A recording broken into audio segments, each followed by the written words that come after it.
Content warning. Domestic violence. Chasing Dandelions. Kelsey, Lloyd.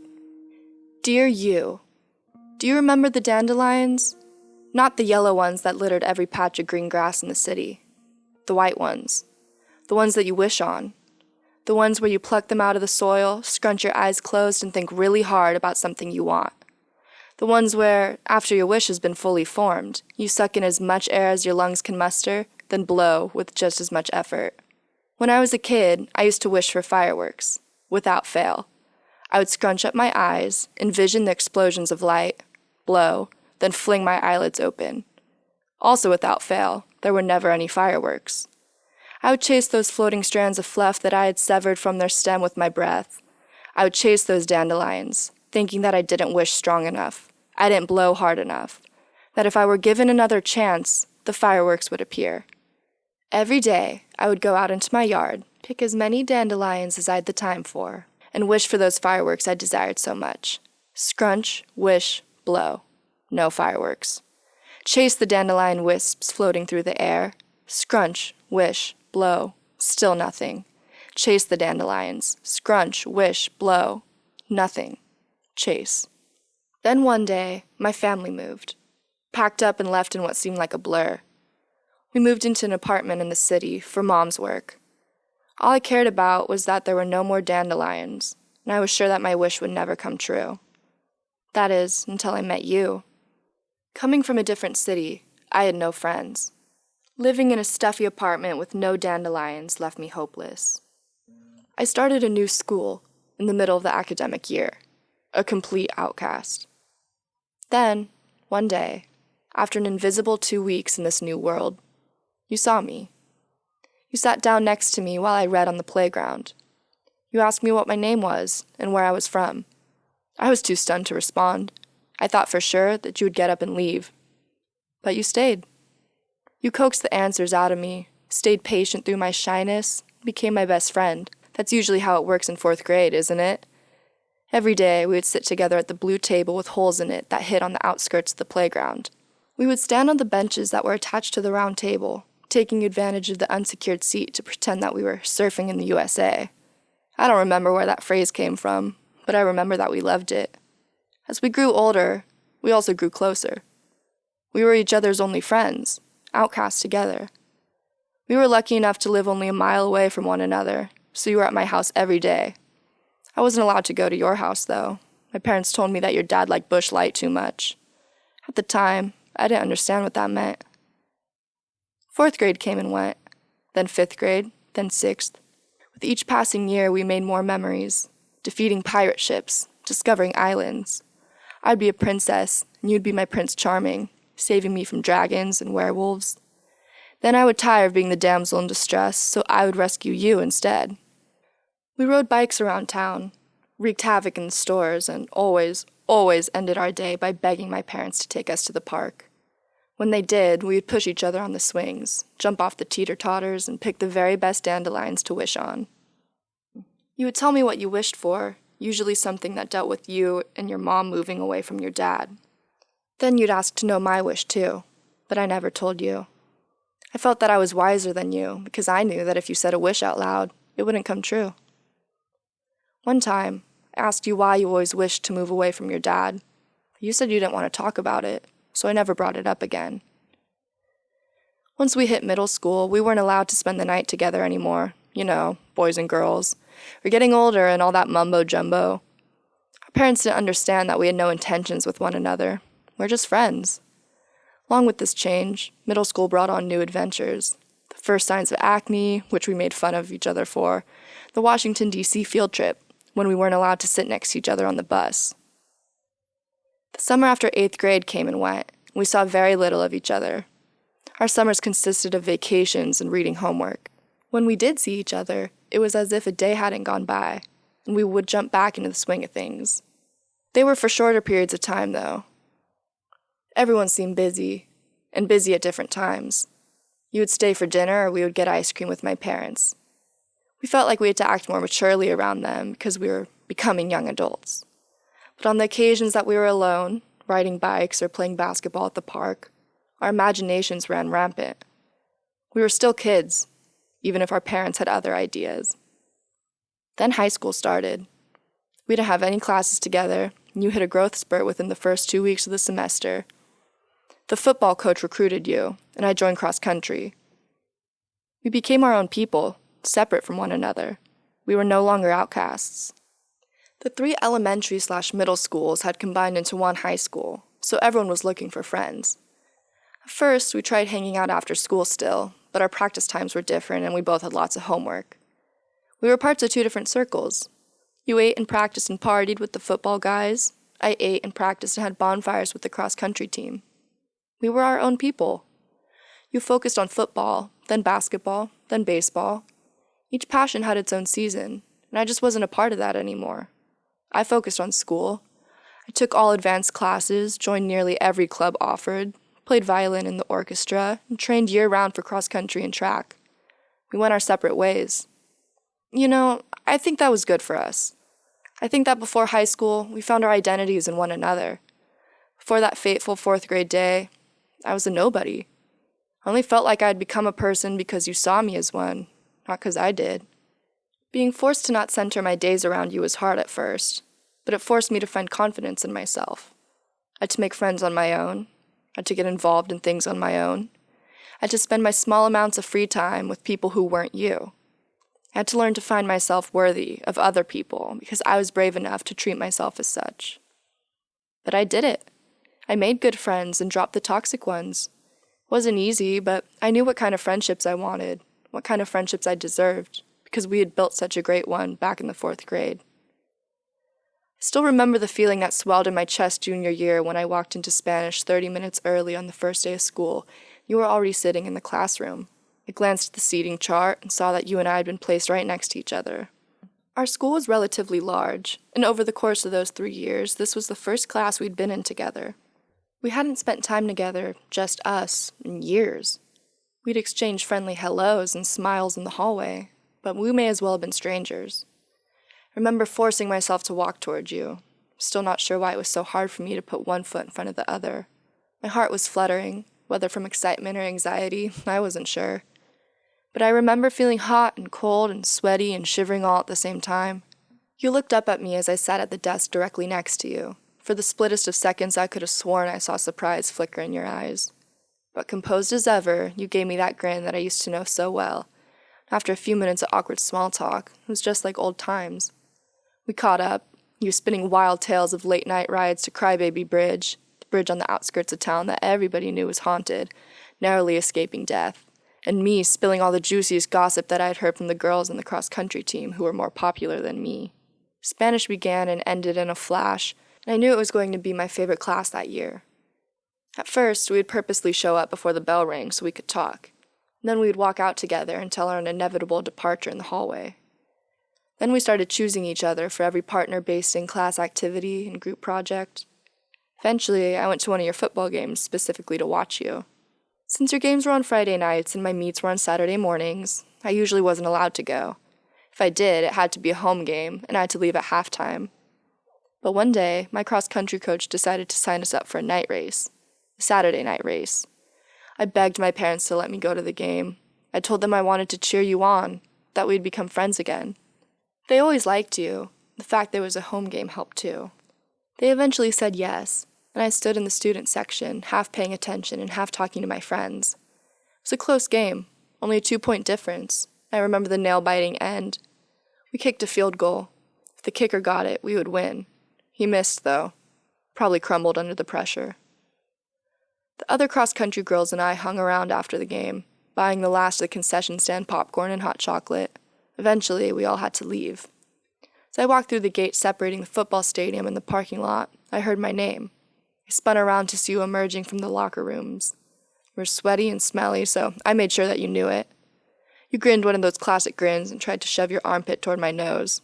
Laughing, I pushed you away and said that I was leaving. You were too, so we walked out into the parking lot together.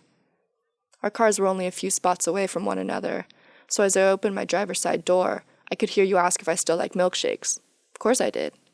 So I texted my parents and we went to the 24-hour diner. This is the night that I credit for changing everything. We both stayed up past midnight that fateful Friday. yet somehow I still managed to run the best race of my career on Saturday, a 15-second PR. To make things even better, you were there, waiting for me at the finish. I didn't know that you would be there.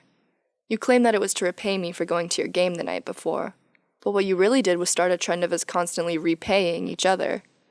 I would convince my parents to let me go to the football games, even the away ones, as long as I left after I talked to you at halftime. In return, you would come to my meets, even the really early ones. Sometimes you would get there late and only see the last part of my race, but I didn't care if you saw me run. I was just happy that you came. Eventually, our seasons ended. You'd gotten injured during your last game, a torn ACL. That meant that you couldn't play basketball, and we had to come up with new excuses to see each other. With every opportunity we saw, we would grab on tight with both hands. I would text you that I was going to the grocery store to ask if you needed anything. I could drop it off after. You would figure that you may as well come with me, just to make sure you got what you wanted. You'd text me after a holiday, remarking that the candy was probably on sale. I would suggest that it was imperative for us to go to the store and find out. You'd pick me up, or I'd pick you up, depending on whose idea it was. Then spring came. We'd eaten at Chipotle together, to support school fundraiser, of course. You drove. You got back to my house, but before I got out of the car, you asked me out on a date. A real date. I was so excited that all I could do was nod my head and muster out a feeble, yeah. I got out of your car and scurried inside, rushing to my bedroom and closing the door behind me. FaceTime my friends, group chat style. Practically squealing, I told them about the night's endeavors. I've been keeping them updated on all of our random adventures, also known as grocery trips, speculating whether or not you would eventually ask me out. Now that you had, they were the first people I wanted to tell. They weren't exactly supportive, though. They never really liked you. I thought that you were just a dumb jock who partied and toyed with girls, like all the other football guys. But they didn't know you like I did. I knew better. The next weekend, we went on our date, a Chinese restaurant. You paid, and I overate sesame chicken. Then we got ice cream. You paid again, and I got a stomachache from the large milkshake I had ordered. You laughed at my pain, but you also gave me some Tums that you'd stored in your glove box. The drive home, you asked me to be your girlfriend. Of course I said yes. Life was so amazing after that. Every second of free time we had, we spent together. Your house, my house, ice cream shop, hiking, picnicking, walking on the train tracks. We did it all. We did it all together. I fell for you. I fell so hard, I plummeted into love. Remember the Dandelions? I hadn't wished on one of those since I was a kid. Since we were kids together. Before, it was just because I'd grown up. I'd forgotten about them, but now I didn't need to. I didn't need to chase after dandelions anymore because you had become my new dandelion, my new source of hope and childlike joy. After 2 weeks of dating, we had our first kiss, and my dandelion wish was finally answered. Not only were you my new dandelion, you also provided my fireworks. That first month flew by. Then the second, then the third. We were a package deal. My parents had always been stricter than your mom, and they were worried that if we spent too much time together, we would neglect our friends. We didn't really care, but my parents didn't take no for an answer, so we made sure to start carving out time for them each week. I don't know what your friends thought of me. I never asked, but my friends still didn't like you. They had heard rumors about bad things you had done to past girlfriends, cheating and manipulating, rumors about what you and your boys did when you were together on the weekends, drinking and smoking, rumors about you taking after your dad. At first, I grew concerned. I confronted you about the rumors, but you assured me that they weren't true. You opened up to me about mistakes you made in your past and how much you regretted them. You were so vulnerable, you started crying. My heart broke for the pain you felt, yet simultaneously swelled with a stronger love for who you had become. I told my friends that I appreciated their concern, but the rumors weren't true. You had made mistakes, but they were things of the past that I shouldn't hold against you. I had done things I regretted too. I knew you better than any of them anyway. Even if you hadn't been perfect before, you were perfect now. More than anything, I wanted to be perfect too. Perfect to you, or at least good enough. Yeah, there were a few times when I had to pick you up from a party and you were completely plastered, and you'd say some unfavorable things or get too handsy. Yeah, there were times when I would pick you up from home after your parents had a big fight, and you would take out your frustration by yelling at me. Yeah, there were times when you would push me further than I wanted to go, take parts of me without asking, punch a hole in the wall because you were mad. But it wasn't your fault. You were perfect, and I just wanted to be good enough. My friends liked you less and less and told me that I should dump you. They said I deserved more, but you were everything. How could I deserve more than everything? You knew how they felt, so you didn't like it when I chose to hang out with them instead of you, even though most of the time I was with them because you'd canceled our dates to have a boys' night. You said that my friends were trying to turn me against you. They were jealous, so I shouldn't be with them. You were right, so I withdrew. When I asked why you kept canceling our dates, you told me that you needed to relax and get away from the stresses of life. How else were you supposed to do that except by drinking and smoking and breaking things on the weekends? That's what everyone else did. And you said it, it made sense. And I had to focus on school anyway. I didn't need distractions. You were just doing me a favor. I have a confession to make. I believed these things for a long time. I'd forgotten that lessons I learned so long ago. That I was a person outside of you, that I deserved to be treated like someone worthy of respect. I knew, deep down, that something was wrong in our relationship. Never dove into that feeling, though. I knew that if I did, I wouldn't like what I found, and I thought that the weight of missing you would be too much to bear. For the longest time, trying to see who you really were was like trying to walk through a concrete cloud. I wasn't ready to let you go. You're my dandelion. You gave me my fireworks. But fireworks aren't always a good thing. You brought passion into our relationship, that's for sure. But most of the time, that passion showed itself through aggression. If I asked a stupid question, you would yell at me. When you had a bad day, you'd punch the wall. If I was late to something, you would grab my arm and pull me out of others' earshot to ask why I didn't care about what was important to you. Your parents had a bad fight, you would hit the wall again. And then one day, it wasn't the wall that you hit, it was me. I was stunned. You apologized. You cried in my arms. I forgave you.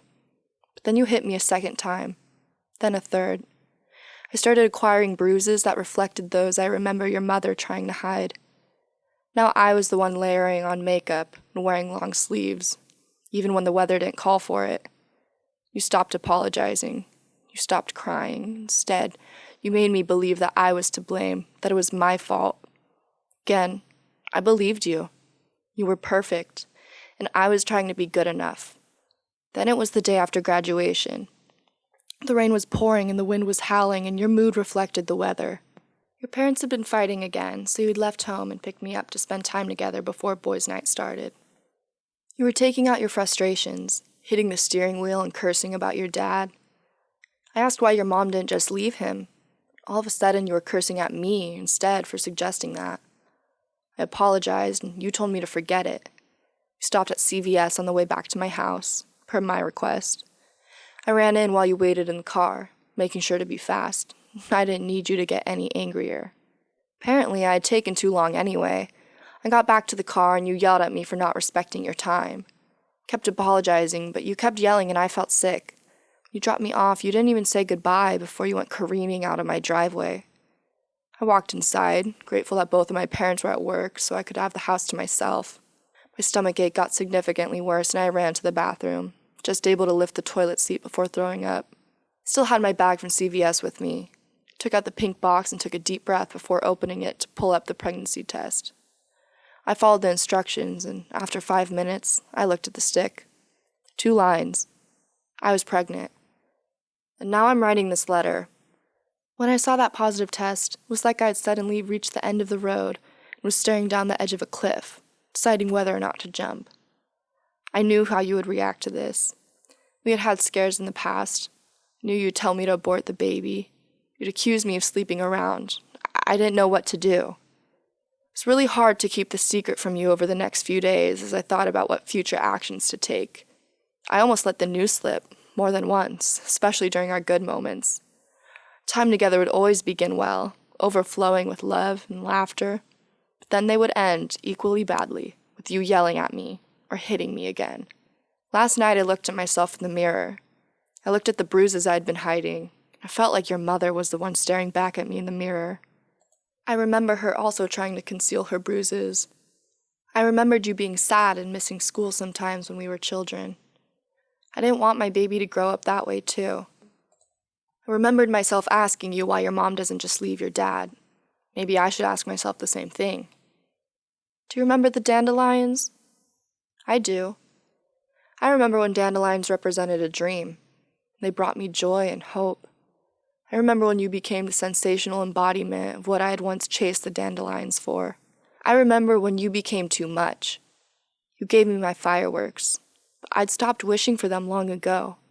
I knew the risks I would be taking if I did leave you, and the fear I would feel. You, who had always been my whole world for so long. You, who had once brought me the brightest of joys, and also the darkest of despairs. I didn't know if I could do it. You were perfect, and I just wasn't good enough, right? I told my parents. I told them everything. I told them how you treated me. I told them what happened with my friends. I told them I was pregnant. I told them I wanted to keep and raise the child. They were not happy about any of it at all. It was all I could do to keep my dad from marching over to your house. But in the end, they're supporting me, and we're moving away.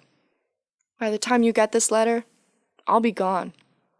I'll be raising our baby in a loving household, somewhere where there are dandelions.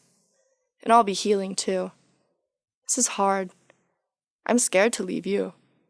I'm scared of what my life will look like without you. But it's not just about me anymore. Now it's about my baby too. I know what kind of life I want my child to have, and I just don't think that you can be a part of that anymore. I need to relearn that lesson I had mastered so long ago, that I'm a person outside of you, that I deserve to be treated with respect, that our relationship no longer reflected that. I want my future baby to grow up knowing that, to see it in me. And now, when I scrunch up my eyes and blow the wisps off a dandelion, I have something new to wish for, something better. Love, me.